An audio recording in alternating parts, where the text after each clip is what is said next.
All right, let's get this. Recording in progress. Yeah, well, That was my weekend project.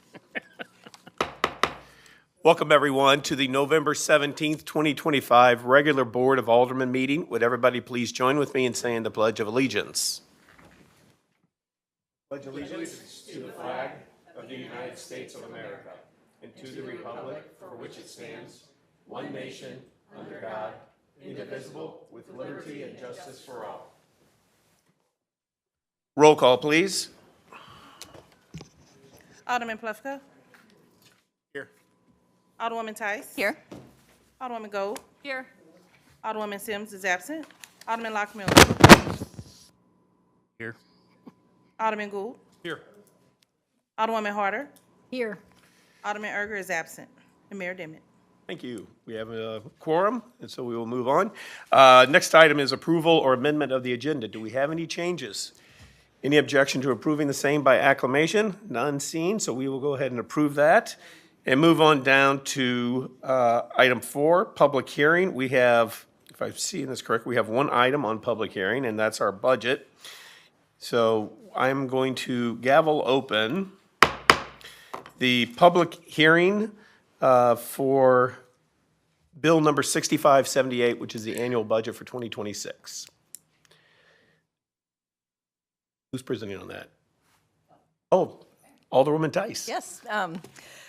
Thank you, Mr. Mayor. The 2026 budget is a balanced budget, which pays all debt service and meets our reserve policies. Brentwood remains one of the few municipalities that doesn't charge property tax for general fund uses. Many of the municipalities around us have struggled since COVID. Some have or are considering increasing their revenue by real estate taxes. Some have started charging for services that used to be free, like trash. Others are struggling because their residents have not approved a use tax. And still others are using one-time payments for ongoing expenses. Brentwood is not in this situation. This is a balanced budget that does not rely on any fund balance or reserves. So sort of big picture with the budget, the revenues for next year are projected to be $35.4 million, and expenditures are expected at $34.1 million. Our largest revenue source is from sales tax, and that's 65% of our revenues come from sales tax. Our largest expenditure is on personnel, and that's 40% of our expenditures. Our budget includes an investment in our employees, who are our biggest expenditure and our biggest asset. So after receiving a positive evaluation, employees will receive a step increase. In addition, employees will receive an annual adjustment tied to the CPI. And we have a really innovative feature in this budget, and innovative and budget are usually not words that are associated, but there is something in our budget that's called the Equipment Replacement Reserve. And what that is we have now a list of every, all the equipment we own valued at $5,000, like all the way up to our fire truck. And we are looking at the useful life. We relooked at the vehicle replacement policy, which we'll review later in the meeting. And in our capital budget, we set aside a small amount of money based upon the useful life of each item, so that when the item needs to be replaced, we have money in the capital budget set aside. This is an absolute fiduciary responsibility. Other municipalities don't do this. This is a remarkable thing that we are doing, and we should be proud of it. I'm going to talk about a couple of funds. First, the general fund, who I'm looking in the room, most of the people here know this, but the general fund pays for most things except for park, stormwater, and capital. But the revenues for that fund are $16.8 million, which is a 2.2% increase over the budget we adopted last year. But interestingly, in that, we're only projecting a 1% increase in sales tax. And as I mentioned a few minutes ago, 65% of our revenues come from sales tax, and it's only a 1% increase that we're projecting. So we're balanced and we're good, but it's not growing a lot. expenditures in this fund, just shy of 16 million.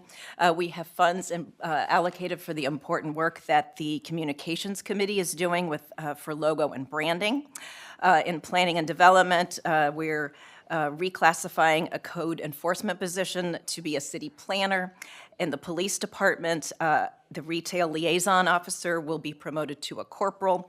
And then there's forestry expenses are up because next year the city-owned trees in Ward 1 will be, or the city-managed trees, I guess, will be trimmed. And in the current budget, it was Ward 4, and there are a lot more city trees in Ward 1 than in Ward 4. The next fund is that I'll highlight is the capital fund. It's projected at 4.66 million next year. That's a 25% increase, but that's deceiving. There's a big influx of money that we're going to get, 1.2 million, because of the Hanley Road TDD, which will end, and we'll get that 1.2 million.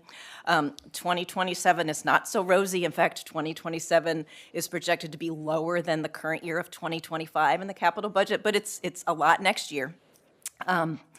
So the expenditures for next year, a fire engine is finally coming. The fire training center will be completed.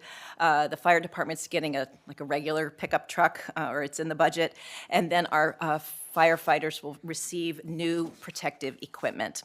In the police department, there's one new vehicle and handheld radios in the capital budget. And in public works, there are 4 vehicles, funds set aside for the public works and park design, and then $870,000 for streets. So that 1.2 million that came from the Hanley Road TDD has to be spent on streets and sidewalks. So some will go in next year's budget and some in '27. Next is the Parks and Stormwater budget, affectionately known as, well, it is known as Fund 50, but many people call it that. 8.3 million is expected to come in and the same amount going out. Their fund is at a 7% increase for next year, primarily from fees and charges, but some of that is due to the ice rink was closed this year, and it will be open for the entire amount next year. And for the first time, the ice rink is expected to bring in over $1 million worth of revenue. The Parks Department also is receiving a grant for $410,000, which I'll talk about in a second. And then OMCI Prop S revenue, which is for stormwater management revenues at $239,000.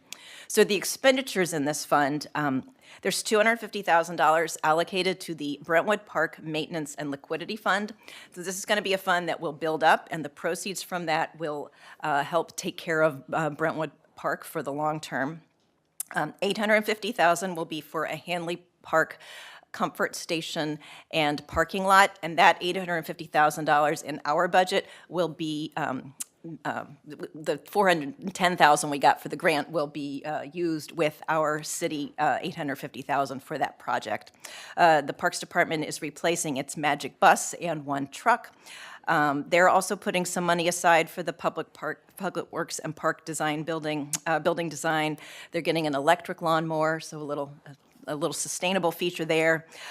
They are funding their equipment reserve replacement. And finally, there will be money expended for some stormwater projects from our stormwater master plan. We've been working, the staff started working on this budget in July. Ways and Means Committee started looking at it in September. So lots and lots of work and review has been done to this budget. So thanks particularly to the staff and department heads who, and Michelle and her team for the work that they put in this. So in conclusion, Brentwood is in a strong financial position. We continue to invest in core services. And this budget balances essential operation with long-term capital planning. So, thank you. Great, thank you. Any questions? We can take this up again at the during the first read of this, but anybody in the public care to speak on this matter during this public hearing? Do we have anybody online? I don't have anyone with their hands raised. Okay, great, thank you. Well, then with that, I'm going to close the public hearing on the proposed 2026 annual budget and move on to the agenda, and first up is the mayor and alderman reports. Few things. First of all, just to piggyback on what Alderwoman Tice said, first of all, thank you, Alderwoman Tice and Chair of the Ways and Means Committee for getting this budget through.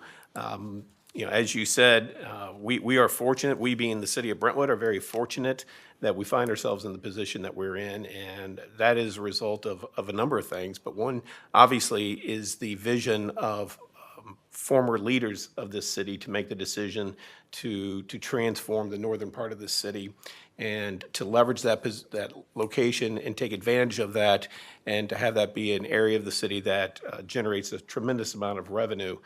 I've told people this before, but Brentwood it's not huge. It's 2.2 square miles, but the businesses in Brentwood generate taxable sales of $750 million. And on a per square mile, there's no other city in St. Louis County that can compete with that. It is amazing what we've been able to do, or what, again, just in general, what the city's been able to do. When Alderman Plufka and Alderman Lockmuller got on this board in 2015, and I got on in 2016, I think our annual budget was around $20 million.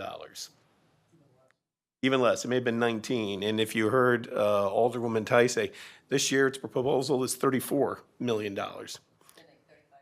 35, yeah. And, and there's a reason for that. Obviously, increase in businesses have generated more sales tax revenue. The faith in our residents for passing the use tax back in 2020 barely passed, but to Alderwoman Tice's point, there's some cities that have struggled with that.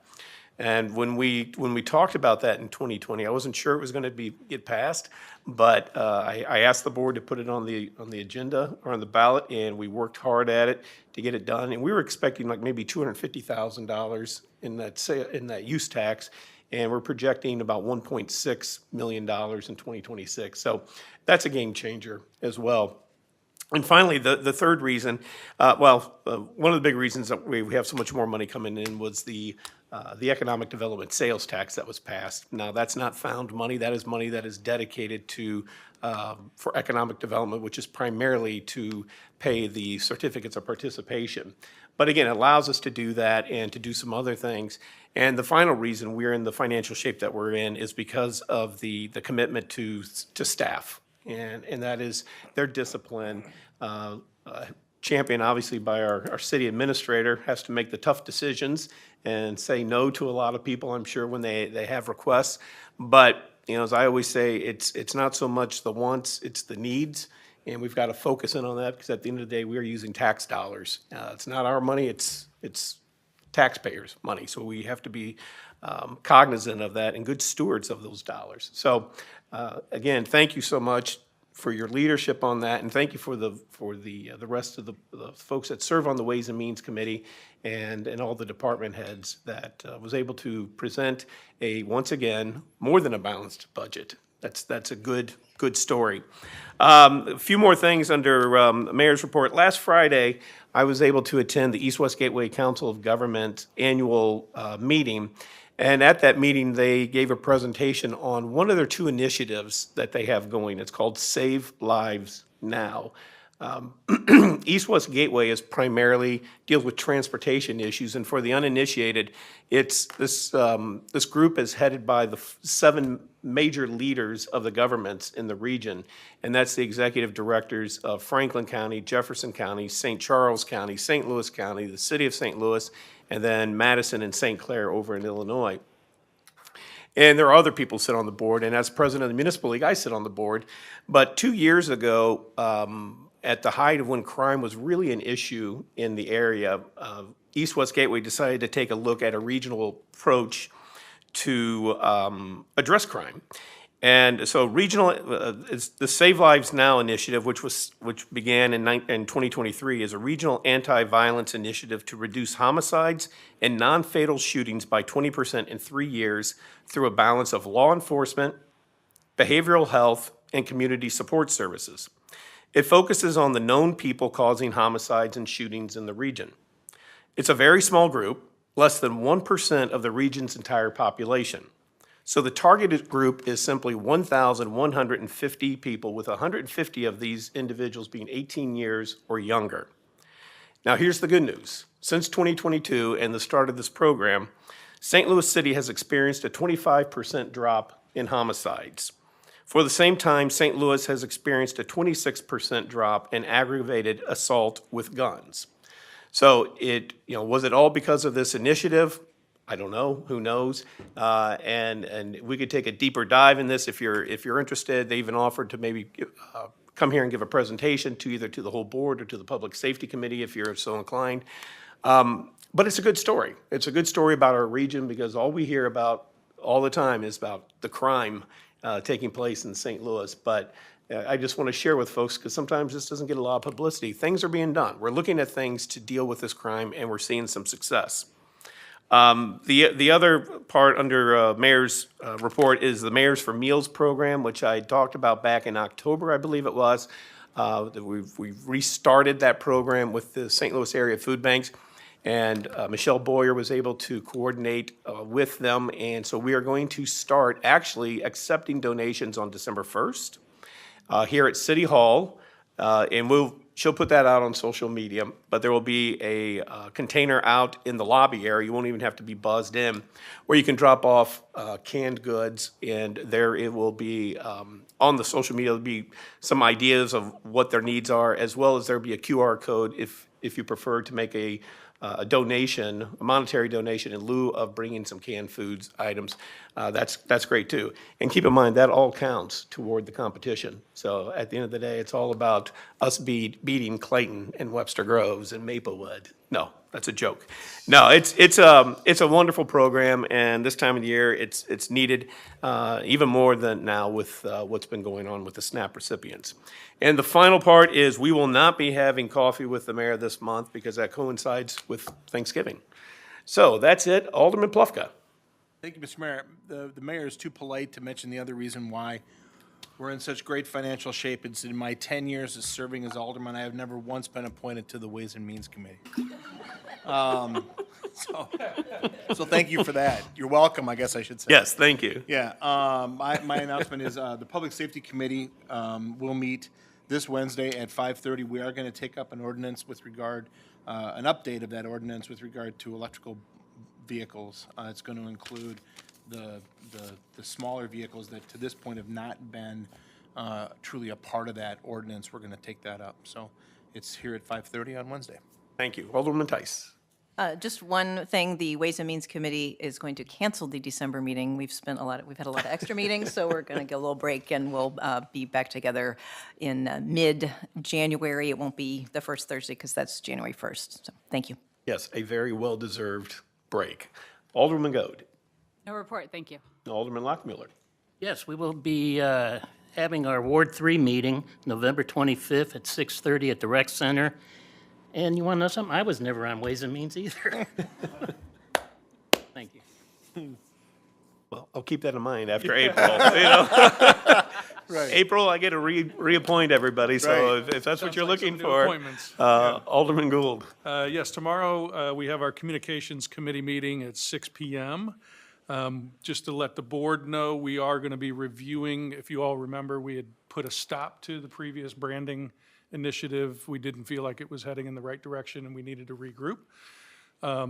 Staff has done a really great job, put a lot of work into the new RFQ that will be discussed or presented tomorrow night, with the goal that we will put it out in the world December 1st, and then hopefully get some submissions back by January 15th is what the goal is. We're also paying close attention to some other municipalities close to us that are going through a similar process. So we're trying to learn what we can to make sure that this is done efficient, but then most effectively for the city. Thank you. And Alderwoman Harder. Brentwood Forest has their meeting on Monday at 6 o'clock at the clubhouse. That's 24th. 24th. Yes, okay, thank you. That brings us down to citizen comments. Anybody in the public care to address the board? Now is the time to do so. All we ask is that you come to the podium, state your name and your address, and you will be given up to 3 minutes. And if you're not in attendance, would rather do it online, you don't need to come to the podium. Just let our wonderful clerk know, city clerk know. Nobody? Have anyone with their hands? Nobody, okay. Move down to city administrator report, which we have none. Consent agenda.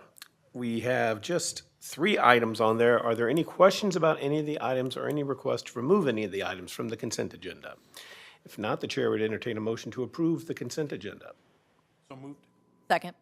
Any discussion? Roll call, please. Alderwoman Tice. Yes. Alderwoman Gold. Yes. Alderman Lockmiller. Yes. Alderman Gould. Yes. Alderwoman Harder. Yes. Motion passes. Thank you. Brings us down to old business, of which we have none. So new business, we have 2 items. First up is resolution number 1569. Can we get a first read by title only, please? Actually, it's not a first read. The resolution. Do you care to read the resolution by title? I don't think that's needed. Okay. It's a resolution adopting the revised vehicle replacement policy. Is Dan presenting on this? And this is what Alderwoman Tice was referencing earlier during the public hearing? Yes, this was brought to Ways and Means a couple times. There's been revisions to it. This is the final version, so some of the highlights would be that the thresholds were changed for some of the police vehicles for the patrol and command. The flow chart that was separate, I put that into the document. That way, whenever we print it and put it in the budget book, it'll all be in one place. I don't know if you have any specific questions for the policy. It's got the 2 different grading systems, the first responders versus everyone else. Could you just explain for the people who are watching the change that was made for the police vehicles?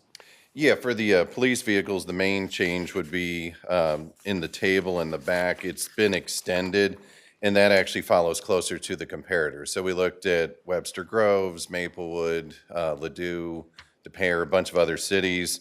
It went from like 3 years, 75,000 for the patrol vehicles to 4 years, 82,500. And then the ones that are non-patrol extended that to 7 years, 100,000 versus before it was 5 years and about 75,000. Okay, and again, for those who are watching, what that means is when a patrol vehicle hits 4 years, we take a look at it, or is it 82,500? We take a look at either criterion that's been met. So if it's 4 years or 82,500, whichever comes first, that's when it starts the flow chart process. So Okay. just because it met it doesn't mean you get it, because Right. it has to go through several checks and balances. And then when it gets to the very end, if it doesn't meet the ERR and it doesn't satisfy the city administrator or the finance director, then it gets tabled. Okay. And the other change was to the non-patrol cars, Correct. 7 years, 100,000 miles. Right, and that mirrors the comparators, because they'll take something that was a patrol vehicle and then they'll pull it back, give it to a major or someone else, and then it doesn't get used nearly as much as when it's on patrol. Okay. Those are basically the only changes then? Correct. Okay. Any questions? Well, Chair would entertain a motion to adopt Resolution 1569. Make that motion. Any discussion? Let's do a roll call. Yes, I'm sorry. Oh, I was going to just say, I appreciate all the work that went into this policy, and I really appreciate how it now breaks apart fire and police from every other vehicle, because I want the ambulance to work every time. If the trash truck misses a day, it's not the end of the world. So I appreciate just the thought that went into thinking about the importance of each vehicle. Thank you. Anybody else? Okay. Roll call. Alderman Plufka. Yes. Alderwoman Tice. Yes. Alderwoman Gold. Yes. Alderman Lockmiller. Yes. Alderman Gould. Yes. Alderwoman Harder. Yes. Motion passes. Thank you. Next up is Bill number 6578. Can we get a first read by title only, please? Yes, Bill number 6578, an ordinance adopting the annual budget for the city of Brentwood, Missouri for the calendar year 2026 and providing for the effective date of this ordinance. Great, thank you. Alderman Tice, I think you're presenting on this? I don't think anybody wants to hear that again, but Okay. Again, any questions for Alderman Tice about? or staff. if Or it's staff really- about 6578. If not, we will take this up for a second read at the next meeting. And as is required, we will have it passed before the end of the year. Yes, Alderman Gould. did want to add one more comment. One of the things that after, because since I have been on Ways and Means for several years, I've gone through this. This is the first year that I felt like there was very few like major discussion points that we had. But you'll also notice in past years, we've had to have a lot of capital projects deferred because we just couldn't find a way to fit them in. And I just say kudos to staff for working on grants and finding other ways of, federal funding to be able to fund those projects, and then being smart about how we're funding them so that actually we don't have a lot of deferred projects in here. They're actually in the budget and accounted for. So well done. Yeah, and I forgot to mention, couple of the cool things that are happening next year. Number one, we are finishing the fire training center in conjunction with the 3 other municipalities. And I think we're spending about $260,000 in Bit less. a little bit less to finish that up, and we're expect to have a ribbon cutting on that, I believe, in the summer of '26. And then our new fire truck, is that coming in '26 also? So the fire department is being shown a lot of love in 2026. Expensive, but it's great. It's great that we're able to do those things to keep us a professional city. Next up, then, is citizen comments. Anybody again in the public care to address the board? Please do so. Still no hands. Okay, still no hands. All right. We gave him a second chance. We do have a request to go into closed meeting again, and this is pursuant to RSMO 610.021 subsection 1 and subsection 12. Can I get a motion to that effect, please? And to adjourn therefrom. So moved. Any discussion? Okay, roll call, please. Alderman Plufka? Yes. Alderwoman Tice? Yes. Alderwoman Gold? Yes. Alderman Lockmiller? Yes. Alderman Gould? Yes. Alderwoman Harder? Yes. Motion passed.